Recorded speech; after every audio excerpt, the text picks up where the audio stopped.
This video shows how to use the ReliOn Lancing Device. Remove the cap by snapping off the cap on the lancing device at an angle. Insert a sterile lancet into the lancing device. Align the lancet so that the lancet fits into the lancet holder.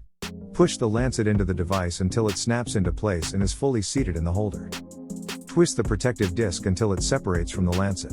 Save this protective disc since we will be needing this later. Replace the lancing device cap and gently push until it snaps or clicks into place. The next step is to adjust the depth setting. The device has 5 puncture depth settings. Adjust the depth by turning the depth wheel. Smaller line is for a shallower puncture and larger line is for a deeper puncture. Try a shallower setting first and increase the depth until you find the one deep enough to get a blood sample of the proper size. Next, load the lancing device by pulling the slider back until it clicks. If it does not click, it may already have been loaded when you inserted the lancet. To obtain a blood sample, hold the lancing device firmly against the side of your finger. Press the release button. Remove the lancing device from your finger. Gently squeeze and/or massage your fingertip until a round drop of blood forms. To remove the used lancet, remove the cap by snapping off the cap on the lancing device at an angle.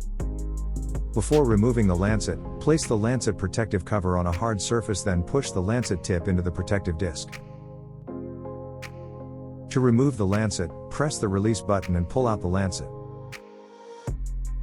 Discard the used lancet carefully after each use to avoid unintended lancet stick injuries.